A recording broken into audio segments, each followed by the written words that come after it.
Je, umewahi kujiuliza kwa nini watu wachache sana wanafanikiwa maishani ilhali wengi hubaki pale pale? Leo nataka nikupe siri 7 za kufikiri zinazowatofautisha watu waliofanikiwa na wale wanaosota kila siku. Ukizijua na kuanza kuzitumia, maisha yako hayatabaki kama yalivyo sasa. Namna 7 za kufikiri ili kufikia malengo yako. Kitabu Change Your Thinking, Change Your Living ni kitabu kizuri sana kinachobadilisha mtazamo. Karibu kila sura ya kurasa hii na vitu vizuri. Jambo moja hapo ni namna 7 ambazo watu waliofanikiwa wanavyofikiri katika sura ya mwisho ya kitabu hiki. Ningependa nikushirikishe kwa kifupi ili ujipime na ujue kama nawe unaelekea katika mwelekeo huo ama la. 1. Waliofanikiwa hufikiri juu ya wanakokwenda.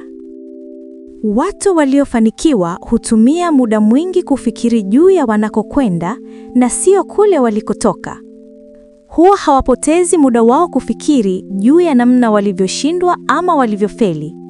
Huweka mawazo yao kwenye hatima yao jinsi ilivyo nzuri. 2. Hufikiri juu ya malengo na mipango yao. Huwa hawapotezi muda kufikiri ama kuzungumza juu ya watu wengine. Huweka malengo yao tena mahsusi.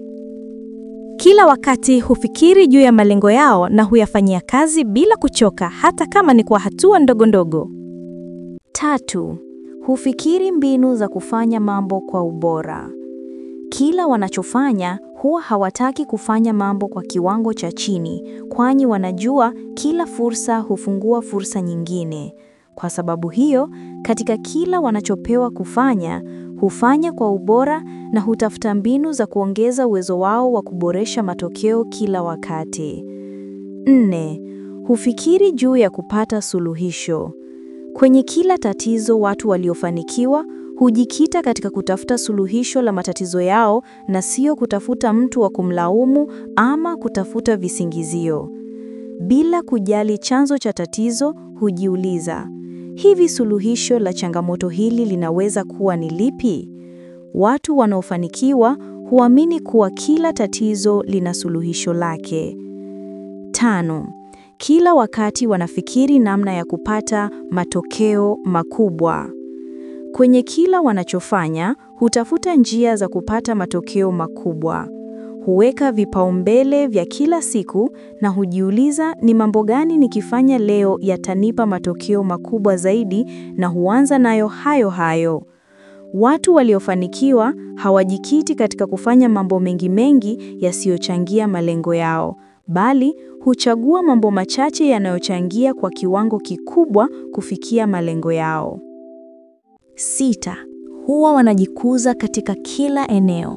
Watu wanaofanikiwa hutafuta kila wakati ni njia gani zitawaongeza uwezo katika kila eneo la maisha yao. Njia hizo ni nyingi: ni watu wa kusoma vitabu, kusikiliza mafundisho mbalimbali na kuhudhuria mafunzo yanayowajengea uwezo. Huwa wanatambua kuwa mafanikio katika ulimwengu na kwenye fani zao hutokana na uwezo wao katika ushindani na sio bahati. 7. Hufikiri namna ya kuchukua hatua bila kuchelewa. Watu wanaofanikiwa ni watu ambao huchukua hatua za kutekeleza yale walioyajifunza na wamoyaamini. Watu waliofanikiwa si watu wa maneno mengi, bali ni watu wa vitendo vingi. Huwa na hali ya uharaka kwa kila jambo muhimu ambalo ni sense of urgency. Kila siku hujiuliza, leo nifanye nini bila kuchelewa ili kusogea hatua moja zaidi? Hawapendi kuchelewa kuweka katika vitendo kila jipya analojifunza. Je, nawe unafikiri kwa namna hii au kuna maeneo unahitaji kuongeza uwezo wako? Maamuzi 3 muhimu ili kufanikisha ndoto yako. Eleanor Roosevelt, mke wa aliyewahi kuwa rais wa Marekani, aliwahi kusema, I am who I am today because of the decisions I made yesterday. Maisha ninayoishi na vile nilivyo leo ni matokeo ya maamuzi niliyoyafanya jana. Namna pekee ya kubadilisha mwelekeo wa maisha yako ni kufanya maamuzi maishani mwako. Ni lazima uamue ili upige hatua. Watu ambao wanaogopa kufanya maamuzi katika maisha yao, siku zote wamekuwa ni watu wanaodumaa na hawasogei hatua mbele zaidi. Ni kweli huna pesa za kufanya biashara kwa sasa, lakini je, ukiendelea kukaa hivyo na kusubiri pesa zitakujia? Ni kweli umeumia katika mahusiano yako yaliyopita, lakini je, ukiendelea kulia, maisha yatabadilika? Ni kweli umeteleza katika elimu yako, lakini je, ukiendelea kuwaza kufeli kwako, maisha yatabadilika? Ni kweli wazazi wako wameshindwa kukusaidia, lakini je, ukiendelea kuwalaumu na kuwaunganikia, maisha yako yatakuwa bora? Maisha huwa hayabadiliki kwa kuendelea kuangalia hali ulionayo bila kufanya maamuzi ya kukupelesha mbele zaidi. Kuna maamuzi matatu lazima uyafanye leo. Maamuzi hayo ni kama ifuatavyo. 1. Amua kubadilisha mawazo yako. Mawazo ndio chanzo cha mafanikio, hivyo usiruhusu mawazo yanayokukosesha furaha, mawazo yanayokufanya usikie maumivu au mawazo yanayokukumbusha kufeli kwako.